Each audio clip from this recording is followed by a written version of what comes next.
Thanks, Barry.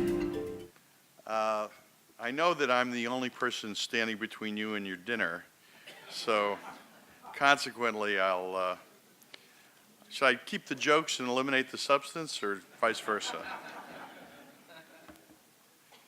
I'm honored to be here tonight. Receiving an award such as this is all the more meaningful because I have my partner Barry, my wife Abby, and my son Michael, and some directors of our bank. I have one of my college roommates and long-term best friend, and so a lot of friendly faces and throughout the room. So I'm happy to be here and looking forward to a wonderful evening with all the other honorees, and I congratulate them all.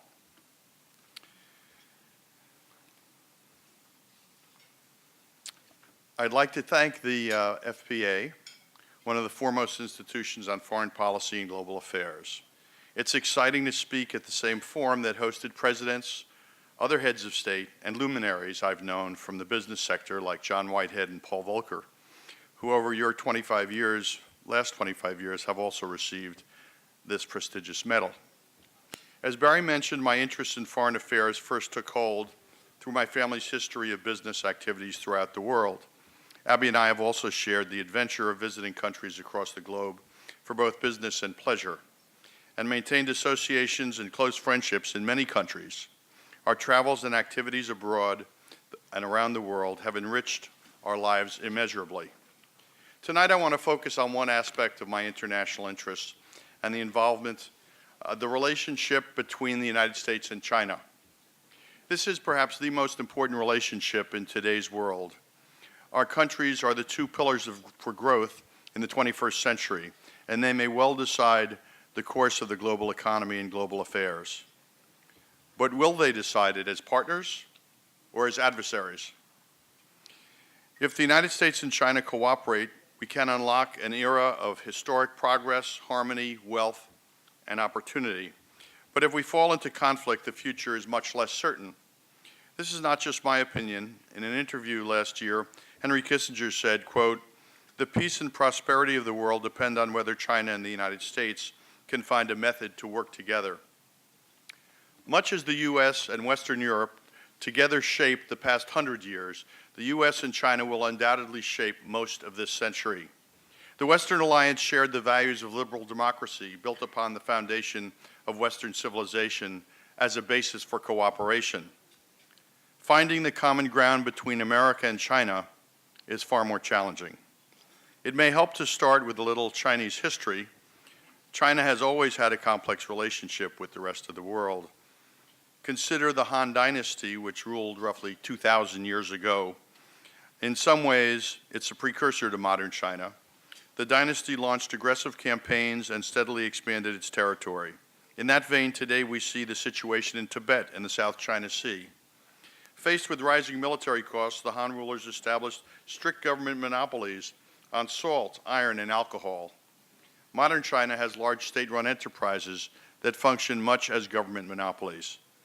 But the Han Dynasty also had numerous international innovations, initiating contact with a number of civilizations for the very first time. The Han built embassies, dispatched ambassadors, and established trade. They built relationships that led to the Silk Road, the engine of global commerce connecting the ancient world. The China of today is again building outward relationships. The Belt and Road Initiative, with its maritime Silk Road component, is building what the Chinese hope will be a Silk Road for this century. Faced with this complex landscape, a key to cooperation rather than conflict is building bilateral relationships, serious, real, and sustainable relationships. As one might expect, it's much easier to set that goal than to implement it. There are, however, three areas where I have personally seen great potential. First, we can cooperate in medical innovation to meet growing health needs. That's why, as Barry mentioned, we started our foundation, the Milstein Medical Asian American Partnership Foundation. We did this to improve bilateral relations with China, which I think is so important.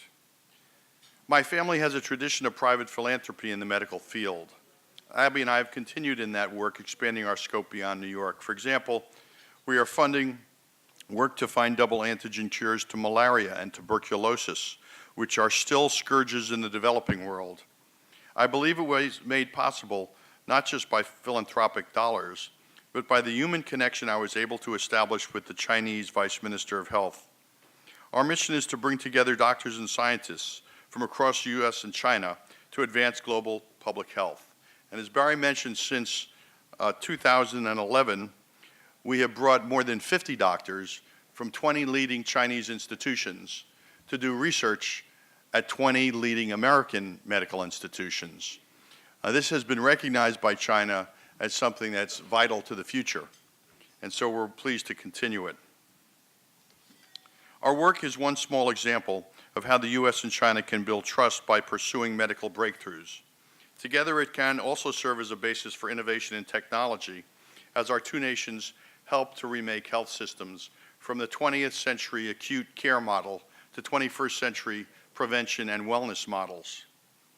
The second opportunity we need to pursue is for greater cultural understanding.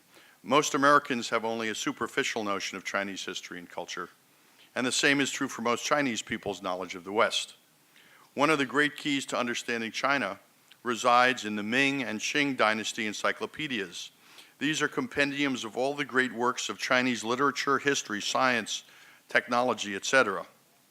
They were compiled in the 15th and 17th centuries, and I've been working with the Chinese National Library in Beijing and with Western institutions such as Cornell University and Cambridge in the UK to enable the translation of these many thousands of volumes, first into modern Chinese and then into English.